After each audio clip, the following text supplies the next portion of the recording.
Let me play it one more time, a little bit slower this time.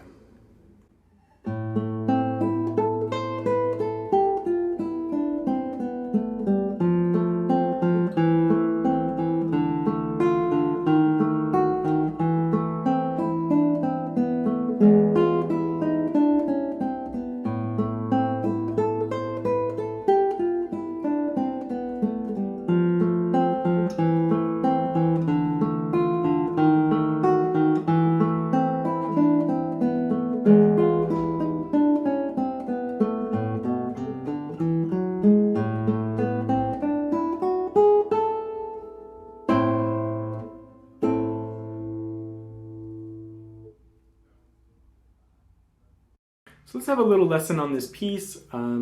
This comes from my grade 1 repertoire book. There's a link for that underneath the video, so you can check that out. But you can also just watch the videos for free and kind of learn how I approach pieces and how I'd recommend that students approach pieces.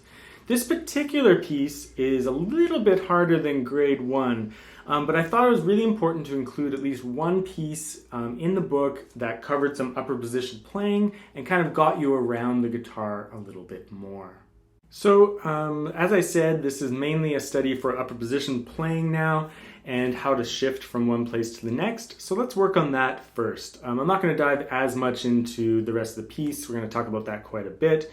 But like I said, play this piece nice and slow. It's a little bit harder than grade 1, but it's a great thing for you to work on to prepare you for the future.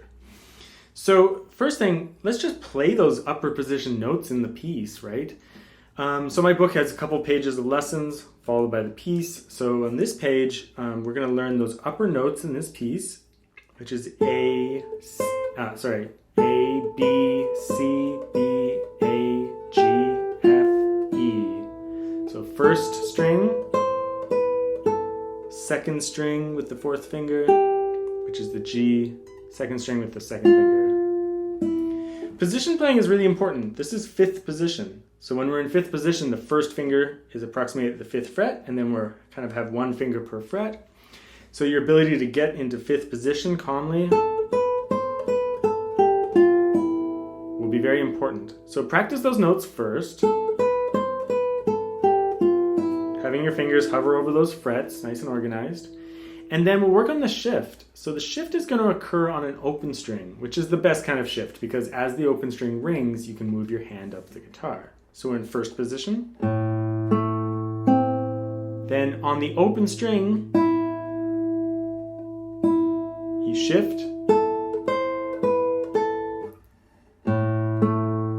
shift. So the moment you can hear the open E string, the minute that you can hear the open E string, you start moving your hand, right? Not before you hear it, but when you start hearing it. And then you move into 5th position. Even if you don't get your finger down, get into 5th position so you can just start playing.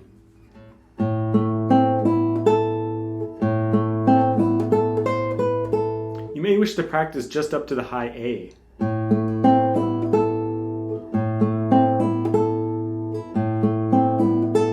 Just to test if you can arrive there confidently and calmly, because you have to play a whole bunch of notes afterwards too, right? So I would practice that a lot in isolation before you begin the piece because that's going to be the hard part of the piece. So turn it into an exercise. Now the other thing that in this piece is that there's a small oddity fingering in the second line. Nothing too major, but you might want to go over it and block chords. So on the second line you have this F chord, then you have this A minor, then you have a D minor, and I recommend using 3-2. That way you can leave your 3rd finger down and play 1-4 right next to it. So it means that your D minor chord here is going to be a little bit weird with that fingering, but of course it's in the best interest of switching to the next chord.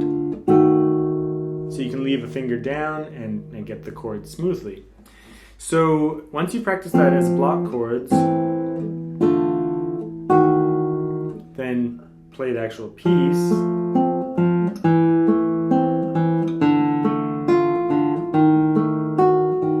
Just to make sure that you know exactly what that oddity fingering is.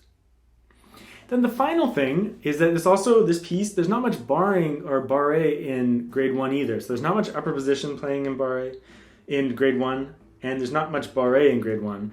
But as I said, I want to give you some experience because it's going to happen a lot. So you might as well start getting a little taste of it now, right? So that barre at the end, you're going to play an A minor chord, so it's 5th position. So you bring your finger to the 5th fret, and you're going to put your 4th finger down on the C up here, right there. Remember with your barre that you need to be very close to the fret. So not here, not here, not here, like really cozy with the fret.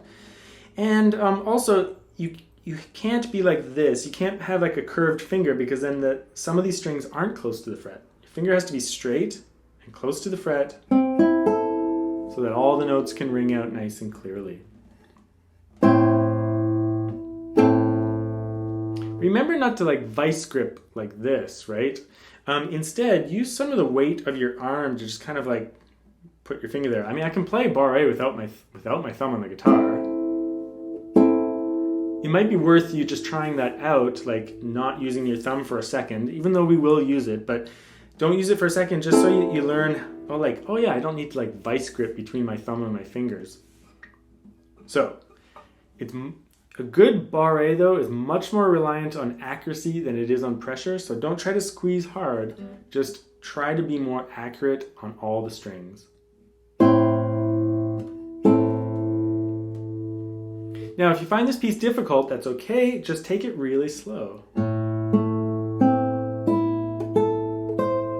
You know, it can sound very nice. Just like treat it like it's a nice, slow little piece.